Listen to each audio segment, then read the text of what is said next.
En théorie, la Russie aurait dû facilement dominer l'espace aérien en Ukraine. Elle a commencé la guerre avec l'une des forces aériennes les plus puissantes au monde, disposant de chasseurs ultramodernes, de bombardiers tactiques et d'un grand nombre d'autres appareils, pour l'aider à dominer le ciel face à presque n'importe quel adversaire, surtout un adversaire nettement plus petit et plus faible comme l'Ukraine. Mais cela ne s'est pas produit, plusieurs années après le début de la guerre. La Russie n'arrive toujours pas à obtenir une supériorité aérienne, même relative, à cause de son incompétence tactique et de l'excellente défense ukrainienne. Voici donc un examen plus approfondi de la façon et des raisons pour lesquelles la Russie n'a pas réussi à prendre le contrôle du ciel. Début 2022, lorsque le président russe Vladimir Poutine a donné l'ordre à son armée d'envahir l'Ukraine, il comptait sans aucun doute sur la force aérienne de son pays, la force aérospatiale russe, comme on l'appelle en Russie, pour ouvrir la voie à la victoire. De nombreux experts mondiaux auraient partagé son avis. En effet, des sources du renseignement américain avaient prédit une attaque aérienne intense de la part de Moscou, impliquant une mobilisation massive des vastes moyens aériens de la Russie. Ils pensaient que les chasseurs et bombardiers russes détruiraient une grande partie des infrastructures et des défenses aériennes ukrainiennes, ainsi que ses principaux moyens aériens. Et au moins pendant les premiers jours du conflit, ces prédictions semblaient se réaliser.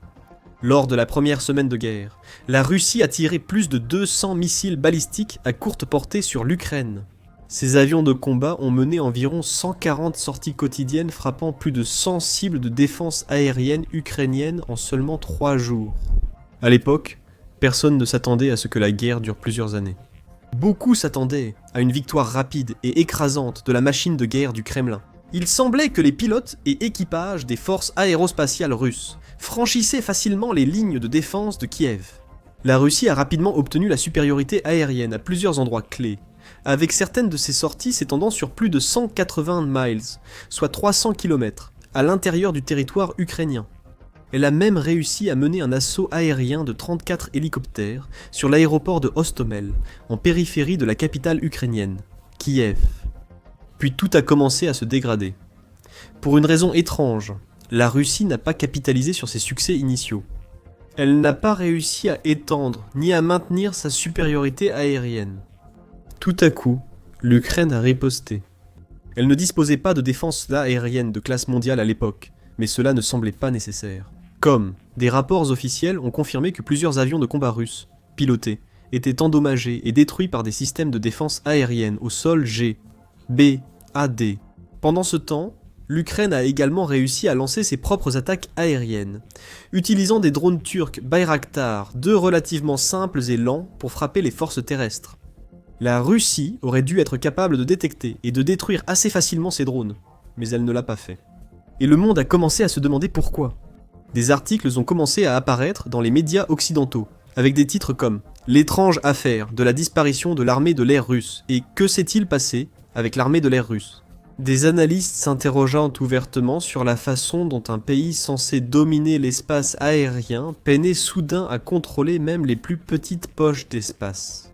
Robley par exemple, un spécialiste militaire russe à l'Institut de recherche sur la politique étrangère, a déclaré à Reuters « Beaucoup de leurs actions sont déconcertantes. » Il a ajouté qu'il prévoyait une utilisation maximale de la force par les forces aérospatiales russes dès le début du conflit.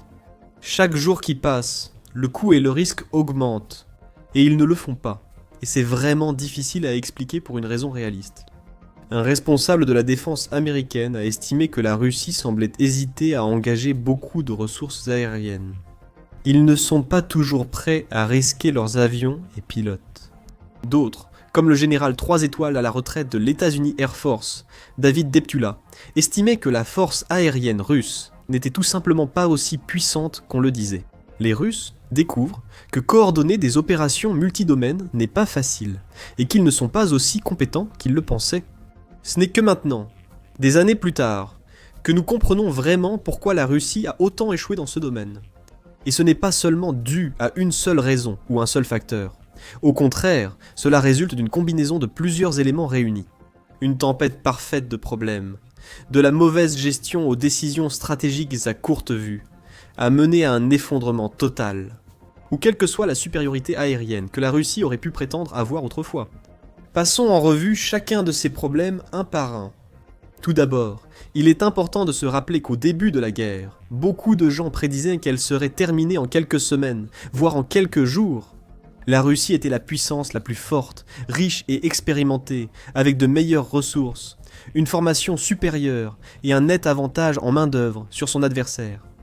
Il semblait presque inévitable que les forces du Kremlin allaient en balayer toute résistance pour remporter une victoire écrasante et hisser le drapeau russe au-dessus de Kiev. Certains soldats ayant franchi la frontière en février 2022 avaient même pris des uniformes de parade. Avec eux, manifestement, ils s'attendaient à rencontrer une résistance minimale lors de leur marche vers la gloire. Les commandants russes ont donc conçu leur tactique, en supposant une guerre courte et facile. Ils n'ont pas jugé utile de détruire toutes les défenses aériennes ukrainiennes, d'anéantir totalement sa force aérienne, ni de contrôler tout l'espace aérien. À la place, ils se sont concentrés sur l'obtention d'une supériorité aérienne limitée et sur des couloirs clés. Cela faisait partie du plan initial visant à capturer rapidement Kiev et à mettre fin au gouvernement de Zelensky. Comme nous le savons maintenant, ce plan s'est révélé remarquablement irréfléchi et naïf, car l'Ukraine a opposé bien plus de résistance que ce que les Russes avaient jamais imaginé. Et la guerre a duré bien plus longtemps que ce que presque tout le monde avait anticipé. Cela, à son tour, a réduit en fumée les plans du Kremlin. Ils étaient tellement concentrés sur la prise de Kiev et sur l'obtention d'une victoire rapide qu'ils n'ont prévu aucun plan de secours. Cela a ouvert de nombreuses opportunités à l'Ukraine pour se rétablir, se renforcer et répondre par ses propres contre-opérations.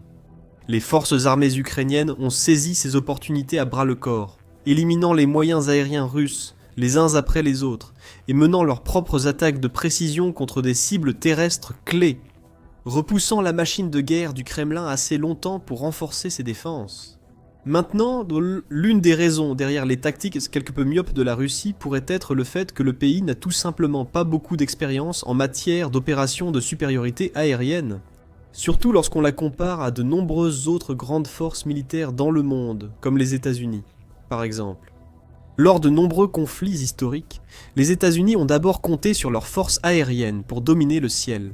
Avant que les troupes au sol et les blindés n'entrent en action pour capturer du territoire et atteindre des objectifs sur la terre, la Russie n'a jamais vraiment opéré de cette manière.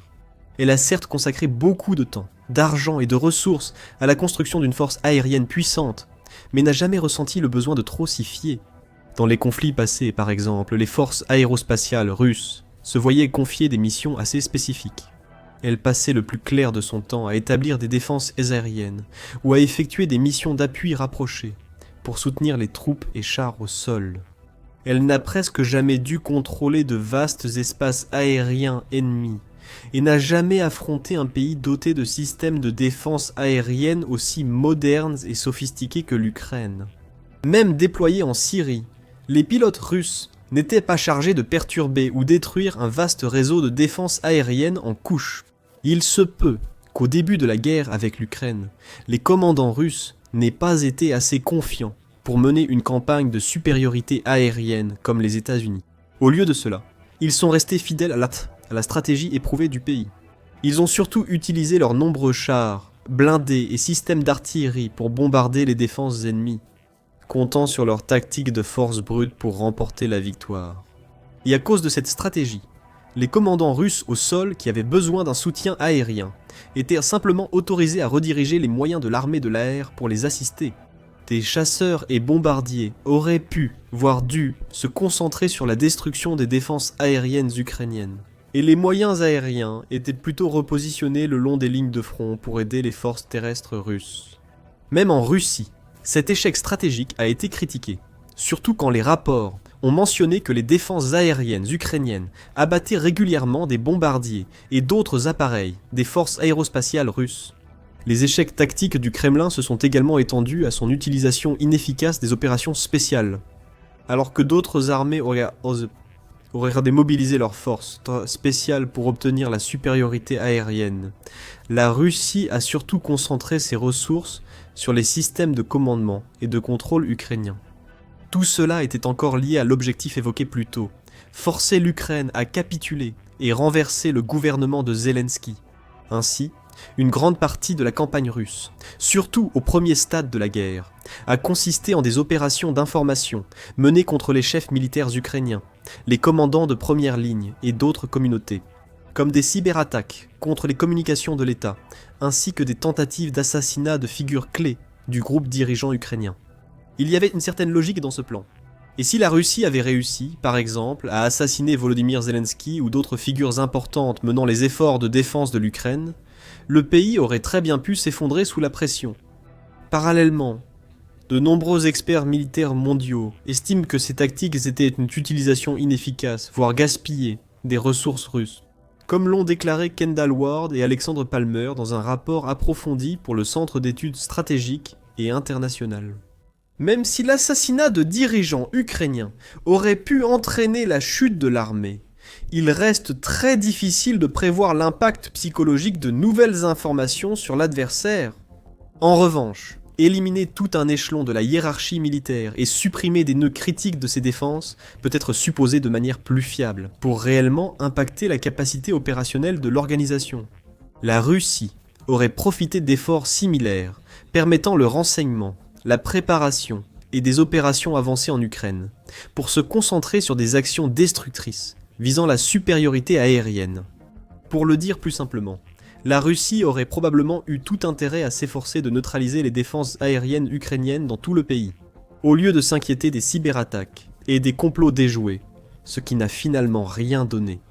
En réalité, cependant, les lacunes de l'armée de l'air russe remontent bien avant même le début de l'invasion. Comme déjà dit, le pays manque d'expérience en supériorité aérienne et a toujours privilégié l'expansion de son armée de chars et l'utilisation de ses forces terrestres pour submerger ses adversaires, plutôt que de faire du ciel une priorité. Cela a entraîné de mauvais choix de préparation et d'investissement. Les régimes d'entraînement des forces aérospatiales russes, par exemple, se sont souvent concentrés sur des situations tactiques très étroites et spécifiques, en utilisant de petits groupes d'avions similaires, au lieu de campagnes de frappe intégrées. De plus, les pilotes des forces aérospatiales russes ne bénéficient pas d'autant d'entraînement, ni d'heures de vol, que ceux d'autres forces aériennes de renommée mondiale, comme la Royal Air Force britannique, ou l'États-Unis Air Force par exemple. À titre de comparaison, des déclarations officielles russes d'avant la guerre révèlent donc que les pilotes russes avaient en moyenne entre 100 et 120 heures de vol par an. Les chiffres pour les pilotes britanniques et américains sont 2 fois plus élevés, atteignant jusqu'à 240 heures, voire plus pour certains. Même dans ces conditions, ces pilotes soutiennent qu'ils ne passent toujours pas assez de temps dans les airs pour maintenir une préparation au combat multirôle. On comprend aisément que les pilotes russes, avec bien moins d'heures de vol, soient partis en guerre en se sentant très mal préparés, voire inaptes à servir. La Russie a également été accusée de sous-investir dans les éléments les plus importants de l'équipement de supériorité aérienne, comme les nacelles de ciblage et les munitions de précision, qui sont absolument essentielles pour cibler et neutraliser les systèmes de défense aérienne mobiles au sol. Les pilotes russes n'ont également pas accès au type de simulateurs modernes haute fidélité dans lesquels s'entraînent les pilotes occidentaux. Leurs avions de chasse n'ont pas le confort ergonomique, ni les interfaces d'armement avancées présents dans ceux d'autres nations. Ainsi, bien que la Russie se soit targuée de ses chasseurs ultra-modernes et équipements avancés en entrant en guerre, elle s'est avérée insuffisante dans de nombreux domaines clés. Ces pilotes n'étaient pas vraiment prêts à tirer pleinement parti des atouts dont ils disposaient. Ces tactiques s'étaient complètement erronées. Ces munitions n'étaient pas adaptées à ce type de conflit, et ces unités n'avaient pas été préparées ni formées pour atteindre une domination aérienne totale face à un adversaire comme l'Ukraine. À cause de tout cela, malgré ces succès initiaux de courte durée, les forces aérospatiales russes ont rapidement connu une série d'échecs, de pertes et d'humiliations. Les forces aériennes les plus performantes opèrent avec une grande intelligence tactique, coordination et précision. Chaque mission est planifiée à la perfection, et chaque arme est soigneusement sélectionnée en fonction de cibles et d'objectifs précis. Nous voyons souvent les forces aériennes, par exemple, déployer leurs chasseurs les plus agiles et furtifs en avance sur le reste, en menant des missions de renseignement, surveillance et reconnaissance pour collecter des données avant l'arrivée des vagues de bombardiers et chasseurs chargés de neutraliser l'opposition. Les forces aériennes avancées déployaient aussi des chasseurs équipés d'un mélange flexible de bombes guidées et de missiles aériens, appuyés par divers systèmes de guerre électroniques, dont des brouilleurs aéroportés et des systèmes d'attaque perturbant les radars ennemis. Cette large gamme de capacités offensives et défensives rend ces forces redoutables, car elles ont toujours pu surprendre leurs adversaires. En Ukraine, les forces aérospatiales russes ne se sont pas du tout comportées comme une force aérienne de premier plan mondial. Souvent, on voyait les appareils russes équipés d'un seul type d'armement, par exemple, ce qui limitait leur capacité à neutraliser et détruire divers types de cibles ennemies. Beaucoup des attaques du Kremlin impliquaient également des appareils isolés, plutôt que des escadrons soigneusement orchestrés et finement équilibrés. Les chasseurs des forces aérospatiales russes effectuaient également régulièrement leurs sorties sans nacelle de guerre électronique. Ils avaient eu donc peu d'espoir de succès lorsqu'ils se retrouvaient face aux radars ukrainiens et aux systèmes de missiles de défense aérienne. Les erreurs continuaient de s'accumuler, tout comme les pertes.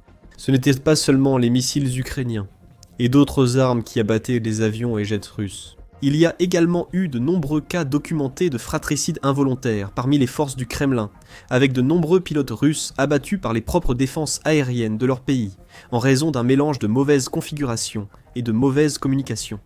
En plus de tout cela, les forces aérospatiales russes volaient également à l'aveugle, opérant avec des informations complètement obsolètes.